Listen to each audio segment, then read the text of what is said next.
আজকের গল্প বোকা জামাই। ছেলে শ্বশুরবাড়ি যাবে, বুদ্ধি শুদ্ধি কম, তাই মা তাকে ভালো করে শিখিয়ে দিল। মা বলল, তোর শ্বশুরের অসুখ, তাই আগে গিয়ে তাকে জিজ্ঞেস করবি কেমন আছেন। উনি হয়তো বলবেন ভালো, তখন বলবি এটাই তো আমাদের কাম্য। তারপর তিনি কি পথ্য করছেন তা জানতে চাইবি।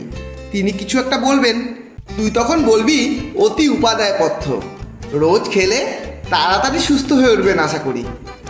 তারপর জিজ্ঞাসা করবি কোন ডাক্তার তার চিকিৎসা করছেন। ডাক্তারের নাম শুনে কিন্তু অবশ্যই বলবি দারুণ ডাক্তার, দেখবেন খুব তাড়াতাড়ি সুস্থ হয়ে উঠবেন। আর হ্যাঁ, সবসময় হাসি হাসি মুখ করে থাকবি কেমন। মা নেওটা ছেলে ঘাড় নেড়ে শ্বশুরবাড়ি যাওয়ার উদ্দেশ্যে বেরিয়ে পড়ল। এদিকে শ্বশুরমশাই রোগের জ্বালায় বিছানায় শুয়ে ছটফট করছেন। জামাই ঘরে ঢুকে হাসতে হাসতে জিজ্ঞেস করলেন, কেমন আছেন বাবা? শ্বশুর, আর বাঁচার ইচ্ছে নেই, এবার মরলেই বাঁচি।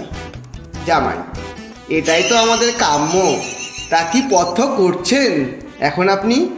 শ্বশুরমশাই, চটে গিয়ে ঘোড়ার ডিম।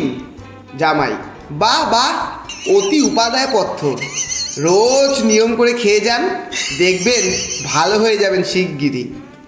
আবার মায়ের কথা মতো হাসতে হাসতে বললেন, তা কোন ডাক্তার দেখাচ্ছেন? শ্বশুরমশাই, আরও চটে গিয়ে জম। জামাই, ও খুব ভালো ডাক্তার, বেশ নাম করা ডাক্তার, আপনি দেখবেন কিছুদিনের মধ্যেই ঠিক হয়ে উঠবেন। জামাইয়ের কথা শুনে শেষ পর্যন্ত শ্বশুরমশাই তো কোমায় চলে গেলেন। ধন্যবাদ। গল্পটি যদি ভালো লাগে একটা লাইক অবশ্যই দেবেন এবং বন্ধু ও প্রিয়জনদের শেয়ার করে চ্যানেলটি সাবস্ক্রাইব করে পাশে থাকবেন।